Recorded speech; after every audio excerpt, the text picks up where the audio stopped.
Bonjour tout le monde et bienvenue dans Installer FortiMail. Alors on va commencer notre installation de FortiMail et on a vu ensemble comment on peut installer Zimbra ainsi que le Hmail. Bon, c'est simple et on a pu faire la communication entre les deux, envoyer des emails entre différents domaines si on veut dire sur différents serveurs. C'est la base de notre l'app. Alors du coup, maintenant on va ajouter la couche de FortiMail. Ça sera un relais, ça sera un serveur mail et aussi on va voir le mode transparent sur ce FortiMail. Alors du coup, on va attaquer directement notre lab pour faire cette installation de FortiMail et aussi de commencer les premiers repères sur l'interface avant de passer sur l'initialisation sur le FortiMail. Je vous dis à tout de suite sur notre lab. Bon, ici je suis sur mon VMware. Alors, on a pu faire l'installation sur le Zimbra et le serveur Windows il est down. Bon, je l'ai arrêté. Alors, on va prendre une VM. Bon, quand on reçoit une VM mail, on la reçoit comme ça. Alors, du coup, bon, vous choisissez n'importe et vous faites ouvrir. Bon, il y a une licence à accepter là-dedans. Et on fait Next. Bon, choisis, moi, je vais mettre ici mon FortiMail. OK, et je fais Next. Bon, choisissez l'espace de déploiement. Bon, ça dépend de votre base. Maintenant, ça, c'est un lab. Mais si c'est en production, si est-ce que c'est un serveur, vous allez le mettre en mode serveur ou en mode gateway. Bon, en mode serveur, bien sûr, vous avez besoin de plus d'espace parce que les boîtes mail seront là, tout sera là. Mais par contre, si c'est une gateway, ben, vous pouvez partir sur juste quelques terras, 1 ou 2 terras, quoi. Mais maintenant, nous, on va utiliser que le minimum, c'est 250 gigas, parce que c'est un lab et c'est pas en production. D'accord? Mais voilà, tout dépend de votre mode de déploiement qui commence dès le départ ici. Parce que après, ben, vous pouvez modifier le mode, mais c'est juste question d'espace. D'accord? Alors, 250 gigas, voilà, on importe. Il y aura une possibilité de faire l'extension, mais là, il faut appeler le support et tout ça pour essayer d'étendre si on veut dire, euh, le serveur, quoi. Alors, on démarre. Maintenant qu'il a importé. Alors, du coup, euh, il va démarrer comme quoi, booting, FortiMail. Et ça va prendre 5 à, bon, entre 5 et 10 minutes, même pas. Alors, ça va vite. Bon, tout dépend de votre machine, bien sûr, votre pros. Et il va commencer à faire le check, des vérifications et tout ça. Et après, il va nous donner la main. Alors, on va attendre. On va laisser ça comme ça, tourner. Et dès que il me donne la main pour rentrer le mot de passe, je reprends la vidéo. Je vous dis à tout de suite. Maintenant qu'on a la main sur l'accès, bon, c'est terminé. Bon, ça m'a pris, je pense que moins de 5 minutes. Ouais, c'était rapide. Euh, alors, on va accéder avec le compte admin et son mot de passe. Après, il va demander le mot de passe. Bon, vous pouvez le modifier après. Bon, moi, je vais mettre juste admin.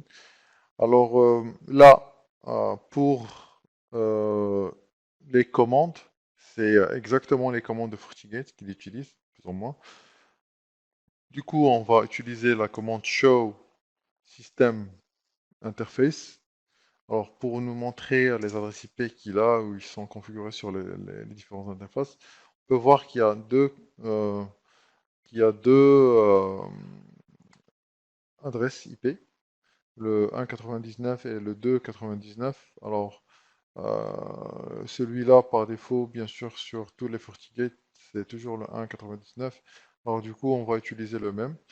C'est juste, je vais mettre ma carte réseau sur le 1.99. Alors, pour moi, le 1.99, ça se trouve sur le VMnet 1. D'accord? Alors, je valide. Voilà.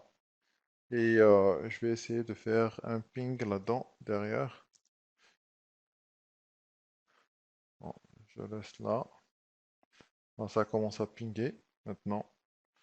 Alors, dès que ça commence à pinguer, je bascule vers ma, ma VM. Alors ici, c'est Zimbra on était en train d'utiliser.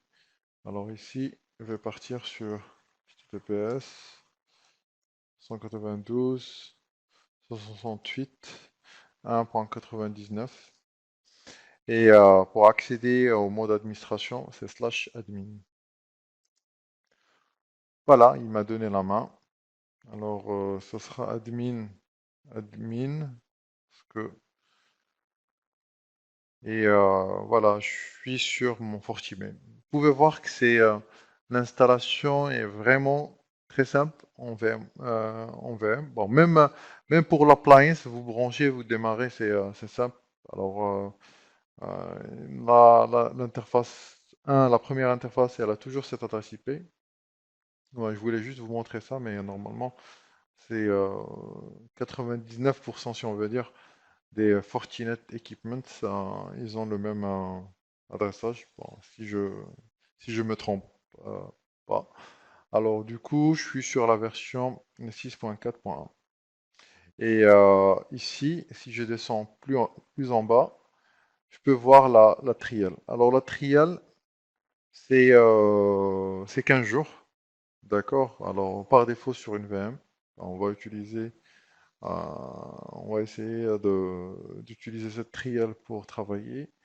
Voilà, alors c'est juste pour avoir le basique pour utiliser cette machine-là. Ici sur le dashboard, ben, vous pouvez voir, il y a pas mal d'informations, le throughput qui passe, les statistiques et est-ce qu'il y a du spam ou pas. Pas mal de dashboards. On peut ajouter quelques widgets ici par rapport au système ou changer ou modifier les widgets. On peut accéder même depuis la console à partir de là. D'accord? Ça, c'est par rapport aux premières vues. On va essayer de faire un quick overview de, de l'interface. Alors du coup, ici, par rapport au dashboard, on a déjà vu. Il y a le FortiView ici. Bon, on peut voir les statistiques sur le FortiView, des comptes qui sont utilisés, aussi la taille des emails, les threads, s'il y a des menaces sur les emails envoyés et reçus. Si on utilise le sandbox, bon, on va voir comment travailler avec le sandbox sur Fortimail parce que maintenant, de plus en plus, on utilise le sandboxing surtout pour les emails et aussi pour les fichiers reçus et envoyés. Sur le monitor, bon, ici c'est les logs, quoi. Alors on peut voir les logs, le système event, les mail events, s'il y a l'antivirus, s'il y a des spams ou des virus, voilà. Ici, c'est par rapport aux quarantaines. Bon, s'il y a des quarantaines, des emails en quarantaine, ben aussi, bon, ça c'est le queue. Bon, s'il y a des emails en queue, ils sont pas envoyés ou ils sont pas transférés. Ici, c'est partie système, bien sûr, comme FortiGate. On peut trouver les interfaces, le routing, TNS et tout. L'administration pour les comptes, la configuration, bon, time et tout ça. Alors, le mail settings, bon, ici je vais modifier et me mettre Forti mail, par exemple. Et je vais mettre ici le domaine qu'on va changer après sur notre configuration. Alors, customization, alors ici c'est par rapport au portail, comment accéder, bon, on verra ça. FortiGuard, c'est par rapport aux mises à jour. Maintenance, on verra l'IBE data, comment l'utiliser. Les domaines et users, on verra une vidéo qui sera dédiée pour ça. Policy aussi, on verra tout ce qui est policy et access, comment on peut configurer ça. La zone la plus importante, bon, à mon avis, je pense, c'est tout ce qui est anti-spam, antivirus, LDAP et les content filtering. Bon, Security, ça c'est tout ce qui est quarantaine et la block list safe. Ici par rapport à la configuration des logs qu'on peut configurer sur cette partie-là. Bon, ça c'est juste une vue globale de l'interface qu'on va utiliser de plus en plus sur notre formation. Et bien sûr, on verra ça, les rubriques en détail quand on commencera à configurer notre Fortimail. Bon, maintenant on va essayer de configurer sur l'interface. Alors on a choisi cette interface-là pour travailler avec. On va configurer le DNS et aussi les accès. Bon, ici on va laisser les accès HTTPS, ping, SSH, le web mail et aussi le web et le admin à partir de cette interface-là. Euh, on va laisser vous travailler avec du IMAP et on va laisser le IMAP et POP3 qui marche là. Alors je vais laisser tout ça qui marche. Après, je vais partir sur le routing et je vais faire mon routage sur l'adresse IP suivante. Alors, ce sera le 192.1.10/24. Ce sera mon interface 1. Oh, pardon. N'importe quel adressage. Bon, je me suis trompé, désolé. Voilà. C'est 0. Et la gateway, ce sera le 192.168.1.10. Voilà, create. Et ici sur le DNS, comme on a dit, on va choisir notre DNS local. Comme ça, on utilisera notre MX. Alors, apply. Voilà. Si je reviens ici, je peux voir le route qui est pris en compte et mon DNS qui est pris en compte. Voilà, alors ça c'est primordial, le DNS et aussi le routage pour qu'il soit pris en compte. Et on va retourner sur le dashboard et on va basculer, on va commencer par le serveur. Alors ici il me dit comme quoi Are you sure you want to change the operation mode? Alors oui, oui. Alors il va rebooter et je vous reprends juste après le reboot et à l'accès sur l'interface. Bon, maintenant, on a pu démarrer le serveur, le Fortimail sur le mode serveur. Alors du coup, on a l'accès sur ce mode-là et on peut vérifier est-ce que on a Internet. Execute, ping, alors 8.8.8.8. Voilà, ça marche. Alors, je peux pinguer, voir est-ce qu'il y a du DNS. Alors, execute, ping, yahoo.com par exemple.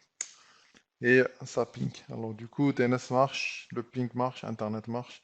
Ah, excellent. Alors, on va s'arrêter sur cette vidéo-là, dans cette partie-là, et on va continuer sur notre configuration de notre Fortimail en mode serveur.